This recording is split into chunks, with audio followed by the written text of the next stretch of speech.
Good news ಕೊಡ್ಲಿಕ್ಕೆ ready ಆದ ದೀಪಿಕಾ ದಾಸ್ ಆ ತರದೆಲ್ಲ. ಮದ್ವೆ ಆಯ್ತು, ಇನ್ನು ಅಲ್ಲಿ ಇಲ್ಲಿ ಹೋಗಿ ಬರೋಷ್ಟ್ರೊಳಗೆ 7 ತಿಂಗಳು ಆಗೇ ಹೋಗಿತ್ತು. ಮೊನ್ನೆ ಅಷ್ಟೇ ಥೈಲ್ಯಾಂಡ್ ಅಲ್ಲಿ ಒಂದ್ ಕಡೆ ಬಿದ್ದು ಆಕ್ಚುಲಿ ಅದು ಕೂಡ ತುಂಬಾ ವೈರಲ್ ಆಯ್ತು. ರೀಲ್ಸ್ ಏನೋ ಮಾಡ್ತಾ ಇದ್ವಿ, ಸಡನ್ ಆಗಿ ಬಿದ್ದು ಹೋದೆ.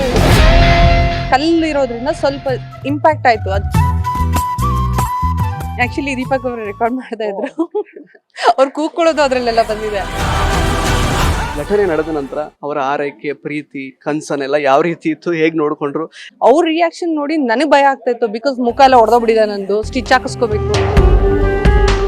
ಪಾರು ಪಾರ್ವತಿ ಅಂದ್ರೆ ಏನ್ ಡಬಲ್ ಆಕ್ಟಿಂಗ್ ಹೇಗೆ ಅಂತ ಜನ ಮುಂಚೆ ದೀಪಿಕಾನ ಹೇಗ್ ನೋಡಿದ್ರು,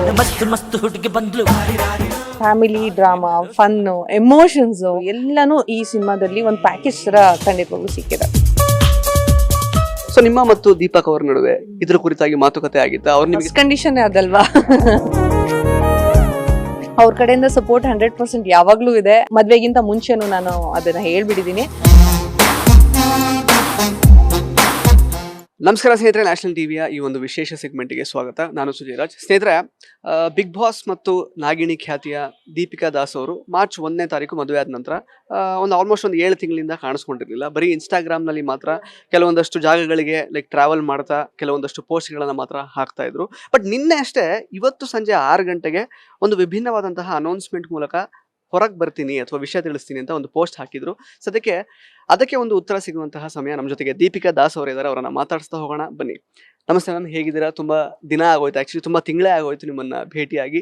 ಫಸ್ಟ್ಲಿ ಮ್ಯಾರೇಜ್ಗೆ ಆದ ನಂತರ ಸಿಕ್ಕಿರ್ಲಿಲ್ಲ, ಸೊ ಹ್ಯಾಪಿ ಮ್ಯಾರಿಡ್ ಲೈಫ್ ನಿಮಗೆ. ಎಸ್ ಎಸ್, ಹೇಗಿದ್ದೀರಾ? ತುಂಬಾ ಚೆನ್ನಾಗಿದ್ದೀನಿ, ಬಿಂದಾಸ್ ಆಗಿದ್ದೀನಿ ಸದ್ಯಕ್ಕೆ.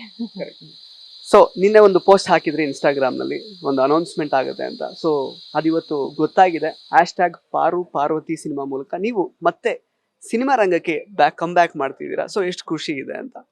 ಆಕ್ಚುಲಿ ಸಿನಿಮಾನ ನಾನು ಎಲ್ಲೂ ಬಿಟ್ಟು ಹೋಗಿರ್ಲಿಲ್ಲ. ಆಕ್ಚುಲಿ ಸಿನಿಮಾ ಲೈನಲ್ಲೇ ಇದೆ. ಬಟ್ ಏನಂದ್ರೆ ಸ್ವಲ್ಪ ದಿನ ಬ್ರೇಕ್ ತಗೊಂಡಿದೆ ಅಂತ ಹೇಳ್ಬೋದು. Break, it's not exactly break. ಮದ್ವೆ ಆಯ್ತು, ಇನ್ನೇನು ಹಬ್ಬಗಳು ಬಂತು, ಅಲ್ಲಿ ಇಲ್ಲಿ ಹೋಗಿ ಬರೋಷ್ಟ್ರೊಳಗೆ 7 ತಿಂಗಳು ಆಗೇ ಹೋಗಿತ್ತು. ಅಂದ್ರೆ ಟೈಮ್ ಆಗೋಗಿತ್ತು ಅಂತ ಹೇಳಕ್ ಹೋಗ್ತಾ ಇದ್ದೀನಿ. ಸೊ ನಾನು ಬಂದಿದ್ದೀನಿ ಅಂತ ಹೇಳಕ್ ಇಷ್ಟ ಪಡಲ್ಲ. ನಾನು ಮತ್ತೆ ಕಾಣಿಸ್ಕೋತಾ ಇದ್ದೀನಿ, ಮತ್ತೆ ನಿಮ್ನೆಲ್ಲರನ್ನ ಮೀಟ್ ಮಾಡ್ತಾ ಇದ್ದೀನಿ ಅನ್ನೋದೊಂದು ಡಿಫ್ರೆಂಟ್ ಫೀಲಿಂಗ್ ಇದೆ ಅಷ್ಟೇನೆ. ಅದರ್ವೈಸ್ ಟ್ರಾವೆಲಿಂಗ್ ಮುಂಚೆಯಿಂದನೂ ಮಾಡ್ತಾ ಇದ್ದೆ. ಸೊ ನಿಮ್ಗೆ ಮುಂಚೆ ತರ ಅಂದ್ರೆ ಸೀರಿಯಲ್ಸ್ ಆಗಿರ್ಲಿ ಅಥವಾ ಒಂದು ಏನ್ ಹೇಳ್ತಾರೆ, ಒಂದು ಶೋ ಮುಖಾಂತರವಾಗಿ ಕಾಣಿಸ್ಕೊಳ್ದೇ ಇರೋದ್ರಿಂದ ಸ್ವಲ್ಪ ದೂರ ಅಂತ ಅನ್ನಿಸ್ತಾ ಇರ್ಬೋದು. ಬಟ್ ನನಗೆಲ್ಲೂ ಅನ್ನಿಸ್ತಲ್ಲ, ನಾನು ಯಾವಾಗ್ಲೂ ಏನೋ ಹತ್ರನೇ ಇದ್ದೀನಿ ಸಿನಿಮಾಗೆ, ಸಿನಿಮಾದೊಳಗಡೆನೆ ಇದ್ದೀನಿ. ಇನ್ನು ದೀಪಿಕಾ ಅವರೇ, ಆಕ್ಚುಲಿ ಹ್ಯಾಶ್ಟ್ಯಾಗ್ ಪಾರು ಪಾರ್ವತಿ ಪೋಸ್ಟರ್ ನೋಡುವಾಗ ಆಲ್ಮೋಸ್ಟ್ ನೀವೇನು ಟ್ರಾವೆಲ್ ಮಾಡ್ತಾ ಇರ್ತಾರಲ್ಲ ಯೂಶುವಲಿ, ಸೊ ಅದೇ ತರನೇ ಒಬ್ಬ ಟ್ರಾವೆಲ್ ಬ್ಲಾಗರ್ ಆ ತರ ಏನೋ ಅನ್ನಿಸ್ತಾ ಇದೆ ನೋಡುವಾಗ. ಸೊ ನಿಮ್ಮ ಪಾತ್ರ ಹೇಗಿರುತ್ತೆ? ಪಾರು ಪಾರ್ವತಿ ಅಂದ್ರೆ ಏನ್ ಡಬಲ್ ಆಕ್ಟಿಂಗ್ ಹೇಗೆ ಅಂತ? ಆಕ್ಚುಲಿ ಡಬಲ್ ಆಕ್ಟಿಂಗ್ ಏನಲ್ಲ, ಒಬ್ರೇನೆ. ಬಟ್ ಪಾಸ್ಟ್ ಅಂಡ್ ಪ್ರೆಸೆಂಟ್ ಒಂದು ಕ್ಯಾರೆಕ್ಟರ್ ಏನೋ ಬರುತ್ತೆ. ಸೊ ಎರಡಕ್ಕೂ ತುಂಬಾನೇ ಡಿಫ್ರೆನ್ಸ್ ಖಂಡಿತವಾಗ್ಲೂ ಇದೆ.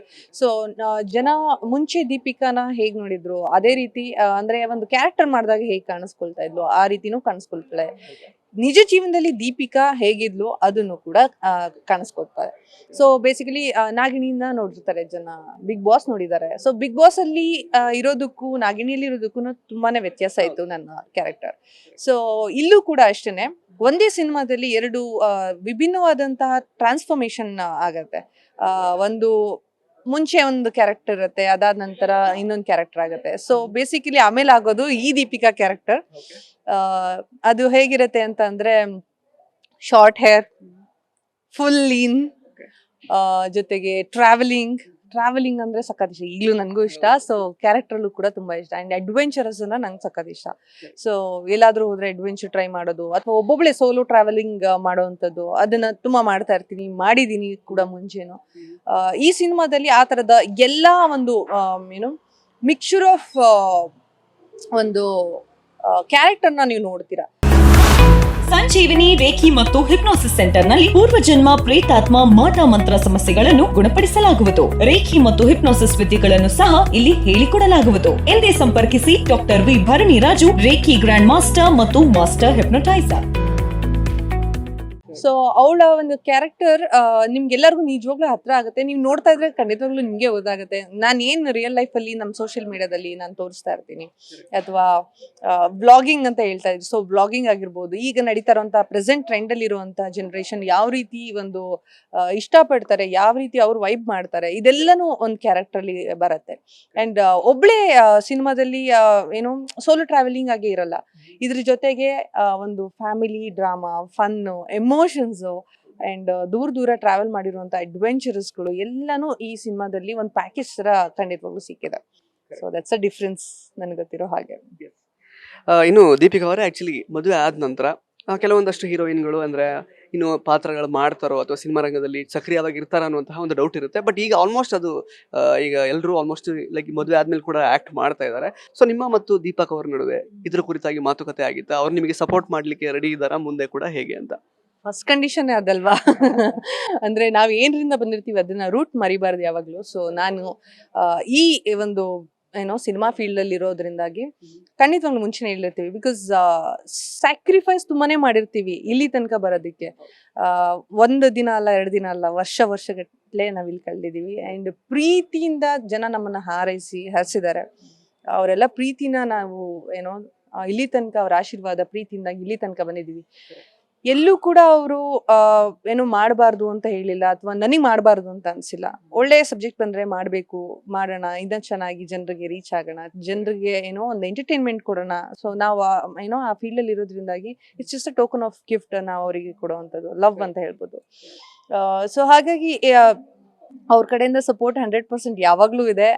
ಸೊ ಮದ್ವೆಗಿಂತ ಮುಂಚೆನೂ ನಾನು ಅದನ್ನ ಹೇಳ್ಬಿಟ್ಟಿದೀನಿ. ಅವರು ಒಳ್ಳೆ ಸಬ್ಜೆಕ್ಟ್ ಬಂದ್ರೆ ಮಾಡು, ನನ್ಗೇನ್ ಅಭ್ಯಂತರ ಇಲ್ಲ ಅಂತ ಹೇಳಿದ್ದಾರೆ. ಇವತ್ತಂತಲ್ಲ, ಯಾವಾಗ್ಲೂ ಅಷ್ಟೇನೆ, ಎನಿ ಟೈಮ್ ನಾನು ಯಾವಾಗ ಏನ್ ಸಿನಿಮಾ ಮಾಡ್ಬೇಕಾ, ಸೀರಿಯಲ್ ಮಾಡ್ಬೇಕಾ, ಶೋ ಮಾಡ್ಬೇಕಾ, is always free to tell, ಮಾಡು ಅಂತ ಹೇಳ್ತಾರೆ. ಅಟ್ ದ ಸೇಮ್ ಟೈಮ್ ನಮ್ ಪ್ರಯಾರಿಟಿ ಯಾವ್ದ್ಯಾವ್ದು ಅಂತ ಬಿಟ್ಟು ಎರಡೂನು ಪ್ರಯಾರಿಟಿ ಆಗಿರೋದ್ರಿಂದ ಎರಡೂನು ಬ್ಯಾಲೆನ್ಸ್ ಮಾಡ್ಬೇಕು ಅನ್ನೋದು ನನ್ನ ಉದ್ದೇಶ ಅಷ್ಟೇ. ಕರೆಕ್ಟ್. ಈಗ ಕಿರುತೆರೆ ಮತ್ತು ಹಿರಿತೆರೆಯಲ್ಲಿ ಕಾಣಿಸ್ಕೊಂಡು ಸ್ವಲ್ಪ ತಿಂಗಳುಗಳಾಗಿರಬಹುದು, ಬಟ್ ಸೋಷಿಯಲ್ ಮೀಡಿಯಾದಲ್ಲಿ ತುಂಬಾ ಆಕ್ಟಿವ್ ಆಗಿರ್ತೀರಾ. ಮೊನ್ನೆ ಅಷ್ಟೇ ಥೈಲ್ಯಾಂಡ್ ಅಲ್ಲಿ ಒಂದು ಕಡೆ ಬಿದ್ದು ಆಕ್ಚುಲಿ ಅದು ಕೂಡ ತುಂಬಾ ವೈರಲ್ ಆಯ್ತು. ಸೊ ಆಮೇಲೆ ಅದಾದ್ಮೇಲೆ ಫೋಟೋ ಕೂಡ ಹಾಕೊಂಡಿದ್ರಿ, ಸ್ವಲ್ಪ ಏಟ್ ಆಯ್ತು ಆ ತರದೆಲ್ಲ ಅಂತ. ಎಕ್ಸಾಕ್ಟ್ಲಿ ಏನಾಯ್ತು? ಸೊ ಅದು ರಿಕವರ್ ಆದ್ರ ಎಷ್ಟು ಟೈಮ್ ಆಯ್ತು ರಿಕವರ್ ಆಗ್ಲಿಕ್ಕೆ, ಹೇಗೆ ಅಂತ? ಆಕ್ಚುಲಿ ಅದು ಯಾವುದೇ ರೀತಿ ನಾನು ಎಕ್ಸ್ಪೆಕ್ಟ್ ಮಾಡಿರ್ಲಿಲ್ಲ ಈ ತರ ಎಲ್ಲ ಆಗತ್ತೆ ಅಂತ. ಅದನ್ನ ಕ್ವೆಶನ್ ಆಗು ಕೇಳ್ತಿದ್ದೀರ ಅಂದ್ರೆ ಒಂಥರ ಫನ್ನಿ ಅನ್ಸುತ್ತೆ. ನಾನು ಆ ವಿಡಿಯೋ ಮಾಡ್ಬೇಕಾದ್ರೆ ಅಂದ್ರೆ ರೀಲ್ಸ್ ಏನೋ ಮಾಡ್ತಾ ಇದ್ವಿ, ಬೈ ಮಿಸ್ಟೇಕ್, ಗೊತ್ತಲ್ಲ ಎಷ್ಟೋ ಜನ ಬಿದ್ದಿರ್ತಾರೆ ಬಟ್ ರೆಕಾರ್ಡ್ ಆಗಿರಲ್ಲ. ನನ್ಗೆ ಆಕ್ಚುಲಿ ದೀಪಕ್ ಅವರು ರೆಕಾರ್ಡ್ ಮಾಡ್ತಾ ಇದ್ರು, ಅವ್ರು ಕೂತ್ಕೊಳ್ಳೋದು ಅದ್ರಲ್ಲೆಲ್ಲ ಬಂದಿದೆ. ಸಡನ್ ಆಗಿ ಬಿದ್ದೋದೆ. ಸೊ ನಾನು ಆ ವಿಡಿಯೋನ ತೆಗೆದು ನೋಡ್ದೆ, ಆಯ್ತಾ. ನೋಡ್ದಾಗ ಅನ್ಕೊಂಡೆ ಅಸ್ ಲೈಕ್ ಇದು ಒಂಥರ ನನ್ಗೆ ನೋಡಿದ ತಕ್ಷಣ ಭಯ ಆಯ್ತು. ಅಂಡ್ ಕಾಣಿಸ್ದಷ್ಟು ಏಟ್ ಆಗಿಲ್ಲ, ಬಟ್ ಬಿದ್ದಿದಂತೂ ನಿಜ. ಅಂಡ್ ಕಲ್ಲು ಇರೋದ್ರಿಂದ ಸ್ವಲ್ಪ ಇಂಪ್ಯಾಕ್ಟ್ ಆಯ್ತು. ಅದು ಕನ್ನಡಕ ಎಲ್ಲ ಹೊಡೆದೋಯ್ತು, ಆದ್ರೆ ನನ್ಗೇನು ಆಗ್ಲಿಲ್ಲ, ದೇವ್ರ ದಯಿಂದ ಏನೂ ಆಗ್ಲಿಲ್ಲ, ಥ್ಯಾಂಕ್ ಗಾಡ್. ಅದಾದ ನಂತರ ಅಲ್ಲೊಂದು ಟ್ರೆಂಡ್ ಏನೋ ನಡೀತಾ ಇತ್ತು ಇನ್ಸ್ಟಾಗ್ರಾಮ್ ಅಲ್ಲಿ. ಯೂಶಲಿ ನಾವೆಲ್ಲ ಟ್ರೆಂಡ್ ಫಾಲೋ ಮಾಡ್ತೀವಿ, ಅಥವಾ ಯಾವಾಗ್ಲಾದ್ರೂ ಏನೋ ಅನ್ಸ್ದಾಗ ಓಕೆ ಇದು ಹಾಕೋಣ ಅಂತ ಅನ್ಸುತ್ತೆ, ಗೊತ್ತಾ. ಸೊ ಸಡನ್ ಆಗಿ ನನ್ಗೆ ಅದು ಥಾಟ್ ಬಂತು, ಓಕೆ ಇದು ಮಾತ್ರ ಹಾಕೋಣ, ಸೊ ಎನಿವೇಸ್ ಟ್ರೆಂಡ್ ಅಲ್ವಾ ಬಿಡು ಅಂತ ಕ್ಯಾಶುವಲ್ ಆಗಿ ಹಾಕ್ತೆ. ಅದು ನೋಡಿದ್ರೆ ಟ್ರೆಂಡೇ ಬೀಟ್ ಮಾಡ್ತು. ಟು ಬಿ ಆನೆಸ್ಟ್, ನೀವು ನಂಬಲ್ಲ, ಎಷ್ಟೋ ಜನ ಆಯ್ತಾ ಬೇರೆ ಬೇರೆ ಲ್ಯಾಂಗ್ವೇಜ್, ಅಂದ್ರೆ ನಂಗೆ ಗೊತ್ತಿರೋ ಹಂಗೆ ಇಂಡೋನೇಷ್ಯಾ, ಸಮ್ ಟರ್ಕಿ, ಆಮೇಲೆ ದುಬೈ, ಥೈಲ್ಯಾಂಡ್, ಈ ತರ ಪ್ಲೇಸಸ್ಗಳಿಂದೆಲ್ಲ ಫಾಲೋ ಮಾಡ್ಬಿಟ್ಟಿದಾರೆ ನನ್ನನ್ನ. ಜಸ್ಟ್ ಬಿಕಾಸ್ ಆಫ್ ದಟ್ ಏನೋ ಆ ವಿಡಿಯೋ ಇಂದ. ಅದು ವಿಡಿಯೋನು ಅಲ್ಲ, I can't even say video, it's just one short, ಅದು ಗ್ಲಿಮ್ಸಸ್ ತರ ಬಂದಿದೆ. ನನ್ಗೆ ಮೊನ್ನೆ ಯಾರೋ ಒಂದು ಕೇರಳದಿಂದ ಒಂದು ಹುಡುಗಿ ಸಿಕ್ಕಿದ್ಲು, ಆಯ್ತಾ. ಅವ್ಳನ್ನ ನೋಡಿದಾರಂತ, ಎಲ್ಲೋ ನೋಡಿದೀನಿ ಅಂತ. ನಾನು ಏನು ಯೂಶಲಿ ಹೊರಗಡೆ ಹೋದ್ರೆ ಹೇಳ್ಕೊಳಲ್ಲ, ನಮ್ಗೆ ವಿ ವಾಂಟ್ ಅವರ್ ಪ್ರೈವಸಿ ತರ ಇಟ್ಕೊಂತೀವಿ. ಸೊ ಸಡನ್ ಆಗಿ ಯಾರೋ ಶಿ ಸೆಲೆಬ್ರಿಟಿ ಅಂದ್ರೆ ಆಕ್ಟರ್ ಅದು ಇದು ಅಂತ ಹೇಳಿದಾಗ, ಹೌದಾ ಅವ್ರ ಪ್ರೊಫೈಲ್ ಏನು ಅಂತೆಲ್ಲ ಕೇಳ್ಕೊಂಡ್ಬಿಟ್ಟು ಎಲ್ಲ ಹುಡುಕಿದಾರೆ. ನೋಡ್ಬಿಟ್ಟು ಐ ಫಾಲೋಡ್ ಅವ್ರ, ಏನೋ ಅವಾಗಿಂದಾನೆ ಫಾಲೋ ಮಾಡಿದೀನಿ ಅಂತ. ಅಂದ್ರೆ ಜನ ಬಿದ್ದಾಗ್ಲೂ ಇಷ್ಟೊಂದು ಖುಷಿ ಪಡ್ತಾರ, ಇಷ್ಟೊಂದು ನೋಡ್ತಾರ ಅಂತಾನು ಒಂದ್ ಕಡೆ ಅನ್ನಿಸ್ತು. ಇನ್ನೊಂದ್ ಕಡೆ I saw all the comments, ಎಲ್ಲಾ ಕಮೆಂಟ್ಸ್ಗಳು ನೋಡಿದೆ. ತುಂಬಾ ಪಾಪ ಎಲ್ಲರೂ ತುಂಬಾ ಒಂಥರ ಗಾಬರಿಯಾಗಿ, ಯಾರ್ಯಾರು ಗೊತ್ತಿಲ್ಲದವರೆಲ್ಲ ಒಂದ್ ಕನ್ಸನ್ ತೋರಿಸಿ ಟೇಕ್ ಕೇರ್ ಅದು ಇದು ಅಂತೆಲ್ಲ ಮೆಸೇಜ್ ಮಾಡಿದ್ರು. So I couldn't thank everyone, but ಇಲ್ಲಿ in front of this media ನಾನು ಹೇಳಕ್ ಇಷ್ಟಪಡ್ತೀನಿ, ಥ್ಯಾಂಕ್ ಯು. ನನ್ಗೆ ಏನೂ ಆಗಿಲ್ಲ, ಎಲ್ಲ ಚೆನ್ನಾಗಿದ್ದೀನಿ ನೋಡಿ, ಮುಖನೂ ಏನೂ ಆಗಿಲ್ಲ, ಪರ್ಫೆಕ್ಟ್ ಆಗಿದ್ದೀನಿ. ಸೊ ಅವಾಗ ಒಂಥರ ಆಯ್ತು. ಅಂಡ್ ನಿಮ್ಗೂ ಕೂಡ ಇದೊಂದು ಮೆಸೇಜು, ಯಾರು ಕೂಡ ಆ ಥರ ಬೇಕು ಅಂತ ಯಾರು ಮಾಡಲ್ಲ, ಬಟ್ ಅಪ್ಪಿ ತಪ್ಪಿ ಏನಾದ್ರು ಆಯ್ತು ಅಂದ್ರೂ ಹುಷಾರಾಗಿ ನೀವು ವಿಡಿಯೋ ಮಾಡ್ಬೇಕಾದ್ರೆ ನೋಡ್ಕೊಂಡು ಸ್ವಲ್ಪ ಕೇರ್ಫುಲ್ ಆಗಿರಿ. ಇಟ್ಸ್ ಅಬೌಟ್ ಲೈಫ್ ಅಷ್ಟೇ. ದೀಪಕ್ ಅವರೇ ಆ ಒಂದು ವಿಡಿಯೋನ ಮಾಡಿದ್ರು ಅಂತ ನೀವು ಹೇಳಿದ್ರಿಂದ ಈ ಪ್ರಶ್ನೆ. ಸೊ ಅದಾದ್ಮೇಲೆ ಆ ಘಟನೆ ನಡೆದ ನಂತರ ಅವರ ಆರೈಕೆ, ಪ್ರೀತಿ, ಕನ್ಸನ್ನೆಲ್ಲ ಯಾವ ರೀತಿ ಇತ್ತು, ಹೇಗ್ ನೋಡ್ಕೊಂಡ್ರು, ಟೆನ್ಷನ್ ಆಗಿತ್ತು ಅವ್ರಿಗೆ ಹೇಗೆ ಅಂತ? ಆಬ್ವಿಯಸ್ಲಿ ಎಲ್ರಿಗೂ ಭಯ ಆಗೇ ಆಗುತ್ತೆ. ಫಸ್ಟ್ ಆಫ್ ಆಲ್ ಆ ವಿಡಿಯೋ ಲಾಸ್ಟ್ ಕಟ್ ಮಾಡ್ಬಿಟ್ಟು ಓಡ್ ಬಂದ್ಬಿಡ್ತಾರೆ, ಸಿಂಗ್ ದಟ್ ಓಕೆ ನಾನು ನೋಡ್ಬಿಟ್ಟು ಹಿಂಗ್ ನಿಂತ್ಕೊಂಡಿದ್ರು ಗಾಬರಿಯಾಗಿ ಆಯ್ತಾ. ನಾನು ಅನ್ಕೊಂಡೆ ಅವ್ರ ರಿಯಾಕ್ಷನ್ ನೋಡಿ ನನಗೆ ಭಯ ಆಗ್ತಾ ಇತ್ತು. ಬಿಕಾಸ್ ಮುಖ ಎಲ್ಲ ಹೊಡೆದೋಗ್ಬಿಟ್ಟಿದೆ ನಂದು, ಸ್ಟಿಚ್ ಹಾಕಿಸ್ಕೋಬೇಕು, ಏನ್ ಮಾಡೋದು, ಮುಖ ಒಂದೇ ತಾನೇ ನಮ್ಗೆ ಎಲ್ಲರಿಗೂ ಇಂಪಾರ್ಟೆಂಟ್, ನಮ್ಗೆ ಅದೊಂಥರ ಇದಲ್ಲ. ಸೊ ಅವ್ರ ಮುಖದ ರಿಯಾಕ್ಷನ್ ನನಗೆ ಗಾಬರಿ ಆಗ್ತಿದೆ, ಏನೋ ಆಗಿದೆ. ಸೊ ನಾನೀಗ ಭಯ ಪಡಬಾರ್ದು ಅಂತ ನನ್ನ ರಿಯಾಕ್ಷನ್. ಅವರು ಫುಲ್ ಒಂಥರ ಸಪ್ಪೆ ಮಾಡ್ಕೊಂಡ್ಬಿಟ್ಟಿದ್ರು ಮುಖ. ನಾನು 1 ನಿಮಿಷ ಹೋಗ್ತೀನಿ ಅಂತ ಬಿಟ್ಟು ರೆಸ್ಟ್ ರೂಮ್ಗೆ ಹೋಗಿ ಆಮೇಲೆ ನೋಡಿದೆ, ಸ್ವಲ್ಪ ಮಾರ್ಕ್ ತರ ಆಗಿತ್ತು ಈ ಸೈಡು, ಫುಲ್ ಇಲ್ಲಿ ಮಾರ್ಕು, ಇಲ್ಲಿ ಏನೋ ಮಾರ್ಕ್ ಆಗಿತ್ತು, ಬಟ್ ಎಲ್ಲೂ ಓಪನ್ ಸ್ಟಿಚಸ್ ಏನೂ ಆಗಿರ್ಲಿಲ್ಲ. ಅವತ್ತೆಲ್ಲ ನನ್ಗಿಂತ ಜಾಸ್ತಿ ಅವ್ರಿಗೆ ಪೇನ್ ಆಗಿತ್ತು ಅನ್ಸುತ್ತೆ, ಆ ತರ ಇತ್ತು ಅವ್ರ ಮುಖ. ಎಸ್ ಮ್ಯಾಮ್, ಇನ್ನು ಆಕ್ಚುಲಿ ಕೊನೆಯದಾಗಿ ನಿನ್ನೆ ನೀವು ಅನೌನ್ಸ್ಮೆಂಟ್ ಅಂತ ಹಾಕೊಂಡಾಗ ಸುಮಾರು ಮಾಧ್ಯಮಗಳಲ್ಲಿ ಬಂತು ಗುಡ್ ನ್ಯೂಸ್ ಕೊಡ್ಲಿಕ್ಕೆ ರೆಡಿ ಆದ ದೀಪಿಕಾ ದಾಸ್, ಆ ತರದ್ದೆಲ್ಲ. ಬಟ್ ಕೊನೆಗೆ ಇವತ್ತು ಆಕ್ಚುಲಿ ಅದು #ಪಾರು ಪಾರ್ವತಿ ಅನ್ನೋ ಸಿನಿಮಾ ಮೂಲಕ ವಾಪಸ್ ಬರ್ತಿದ್ದಾರೆ ಅಂತ ಗೊತ್ತಾಗಿದೆ. ಸೊ ಆ ಮಾಧ್ಯಮಗಳಲ್ಲಿ ಬಂದಂತಹ ಆ ಗುಡ್ ನ್ಯೂಸ್ ಯಾವಾಗ ಎಕ್ಸ್ಪೆಕ್ಟ್ ಮಾಡ್ಬೋದು ಅಂತ? ಅಯ್ಯೋ, ಈಗ ಸದ್ಯಕ್ಕೆ ಅದ್ರ ಬಗ್ಗೆ ಬೇಡ, ಅದು ಆ ಟೈಮ್ ಬಂದಾಗ ನಾನೇ ಕರೆದ್ಬಿಟ್ಟು ಎಲ್ಲರಿಗೂ ಗುಡ್ ನ್ಯೂಸ್ ಕೊಡ್ತೀನಿ. ಸೊ ಸದ್ಯಕ್ಕೆ ಸ್ವಲ್ಪ ಸಿನಿಮಾ ಬಗ್ಗೆ ಮಾತ್ರ ಗುಡ್ ನ್ಯೂಸ್ ಕೊಡೋದಕ್ಕೆ ನಾನು ರೆಡಿ ಇದ್ದೀನಿ.